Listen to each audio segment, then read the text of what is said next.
Ever feel like there's this untapped power deep down inside? Like Mm-hmm. something more we could be tapping into. Yeah. Edward Tropia's book, it's called The Power of YHWH. Mm-hmm. It really dives deep into that idea, Mm-hmm. like way deep. Right, right. It's like he blends these traditional spiritual practices, stuff we've heard about before, Yeah. but then throws in these totally unexpected twists. It's definitely a unique perspective. What I find so interesting about Tropia's work is that it's all rooted in his own life, like his own experiences. Right. He's had these, get this, near-death experiences. Right. And not just, later in life. We're talking infancy, like as a baby. No kidding. And then he also spent all this time with, like, a legit spiritual master over in France. Mm-hmm. Yeah, so his book, it's not just theory, it's like really vivid, draws you into this whole other reality. That's wild. And it's not every day you hear about, spontaneous enlightenment during meditation, right? Right. Like this book, it really kind of pushes those boundaries of what we think of as, I don't know, like typical self-help spiritual stuff. Definitely unconventional. But let's get to the heart of it, right? Okay, yeah. One of the big things he talks about is this idea, it's kind of like a foundational principle for him, this divine spark. Right. And he says that it's within each of us, like you, me, everyone listening. We all have this inherent divinity, all this untapped potential, just waiting to be, like, awakened. Yeah, it's a powerful concept. It's like that idea of being made in God's image, you know? But the thing with Tropia is he doesn't just leave us with this idea. He actually lays out this whole roadmap for how to cultivate that inner power, how to tap into it. Okay, so how? What's he suggesting? Meditation is a big one. Meditation, okay. But here's where it gets interesting. Okay. Forget the tranquil nature sounds or, those guided visualizations. Right. He suggests using, get this, frozen fruit. Frozen fruit. Frozen fruit to help you focus during meditation. Wait, what? How's that work? So it sounds strange, I know, but the idea is that the cold, that unexpected sensation, it kind of jolts your mind back from wandering thoughts. Huh. It's like a slap in the face to bring you back to the present moment. Okay. It's very Tropia, very unconventional. That's definitely a different kind of mindfulness, Bill. I like it. So frozen fruit for focus. What else? Sound is another big one. Okay. Specifically using the names of God during meditation. Oh, interesting. He's really into this idea of sound as like a vibrational tool, to kind of align yourself spiritually. I like that. It's like using sound as this direct line to the divine. Exactly. And it actually goes back to a lot of ancient mystical traditions, this idea of sound and vibration. He believes these specific sounds can create powerful shifts within us, help us connect with that divine energy. Wow. So we've got frozen fruit, we've got sound, and it's not just about our personal practice either, right? Right. He talks about bringing this idea of alignment into, our everyday lives. Exactly. He actually challenges us to see even the most, mundane tasks. Yeah. Like doing the dishes, folding the laundry, whatever. He says we should see those as acts of service, like seva, offerings to God. Oh, wow. Yeah. And he says by approaching everything with that intention, that sense of offering, we can actually bring deeper meaning and purpose to our lives. Huh. It's a profound shift in perspective, for sure. I mean, it makes you think about that to-do list a little differently, doesn't it? For sure. But, Tropia's worldview, it also takes this more intense turn. Yeah. He talks about this constant battle between good and evil, like these forces that are actively trying to influence our thoughts and our actions all the time. Yeah, and he's not messing around when he talks about these forces, especially the negative ones. He describes them as these entities, almost like demons, and he says they can seriously mess with human behavior, especially when we're feeling weak or tempted. So he's not just talking about like the little angel and devil on your shoulder. This is like next level stuff. Right. And this isn't just some abstract concept to him, is it? No, not at all. He's got all these detailed accounts in the book about how these entities will actually try to sabotage our spiritual practices. And it's the things you wouldn't even think about, like seemingly harmless things. Right. He talks about how they're drawn to negative emotions, certain foods, even certain types of music. Really? Yeah. It's pretty wild. Wow. It makes you wonder, like, how much of our behavior is actually our own? And how much is these outside forces pulling the strings, Yeah, it's a question we all grapple with, I think. It's a bit unsettling to think about. But Tropia's point is, if we want to grow spiritually, we got to be aware of these forces. We got to understand how they operate. Absolutely. He says it's like navigating a hidden world, Yeah. and once you see it, you can't unsee it. It's like the Matrix.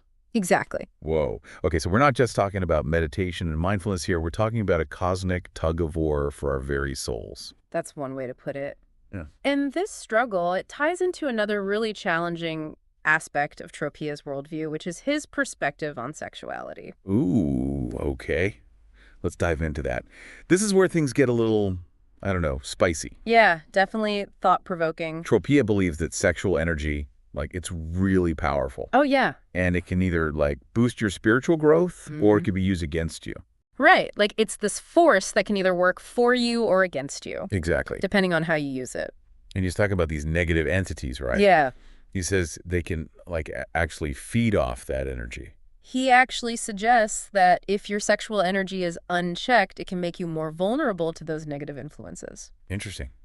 It's like they have more to latch on to. Right, exactly. And this is definitely a different perspective than you see in a lot of spiritual teachings. It really makes you reconsider that whole, energy vampire thing. Right. Maybe it's not just a saying. Exactly. It makes you wonder. But he's not saying that sexuality is inherently bad, though, right? No, not at all. He just emphasizes the importance of a mindful approach, Yeah. really understanding the energy dynamics at play. So it's more about being aware and making conscious choices. Exactly. It's about intention. He even talks about how these entities, they can feed off the energy released during orgasm, and it can leave people feeling spiritually depleted. Wow. So it's almost like we need to be protective of that energy. Right. It's powerful stuff. And it definitely makes you think differently about intimacy and relationships in general. For sure. It's definitely a lot to unpack there. But, moving on from sexuality, Tropia also gets into this whole free will versus destiny debate, Oh, yeah, that's a big one. which is always interesting. So where does he land on that spectrum? Well, he seems to lean a bit more toward the deterministic side, Like we're all just living out a pre-written script? Well, he does believe our lives are influenced by, past karma, maybe even a predetermined life plan, and of course, these spiritual entities we've been talking about. So many factors. It's like a cosmic recipe. Right. And it's a lot to wrap our heads around, for sure. It really is. So is there no such thing as free will then? Well, he doesn't really give a cut and dry answer, and this is where he brings in this concept of the higher self. Okay, the higher self. What is that exactly? So think of it like, your own personal spiritual advisor, I like that. like a direct connection to the divine within you. Okay. He describes it as this divine aspect of ourselves that acts as our guide and protector, always there to help us navigate life's challenges. So even if there are all these external forces at play, we're not totally powerless. Exactly. And by connecting with our higher selves, we can access this wellspring of wisdom and guidance, and even, he suggests, influence our karmic path. Wow, that's powerful. So how do we tap into that?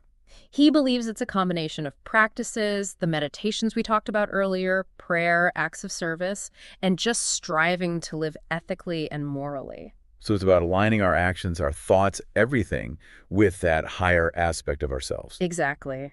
And it's a journey, a lifelong journey of self-discovery and spiritual growth. It's like peeling back the layers of an onion. Right. And who knows what we'll find at the center. So it's like we're not just along for the ride.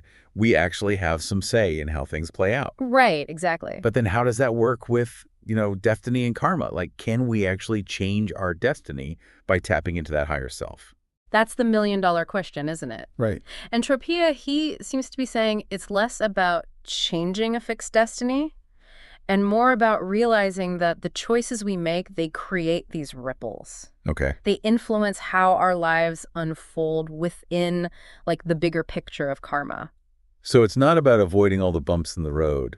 It's about choosing how we're going to roll over them. Yes, with that inner guidance. And the more we align with our higher selves, the more wisdom we gain, the more strength we have to face those challenges. With purpose. And grace, right? And grace. Exactly. It's actually really empowering when you think about it. It is. Because even if we're caught in these currents of, unseen forces or past karma, whatever it is, we still have a choice. We always have a choice. We can choose how we respond to things. We can learn. We can grow from those experiences. And I think that's really at the heart of Tropia's message, It's not about being afraid of the unseen or feeling trapped by fate. Yeah. It's about embracing this journey of, self-discovery, spiritual growth. It's about remembering we all have that divine spark inside us. Yes, and fanning those flames. Yes. And never forgetting that even when things get chaotic, we're never really alone. We've got that inner GPS. We do. That divine spark to light the way. I like that.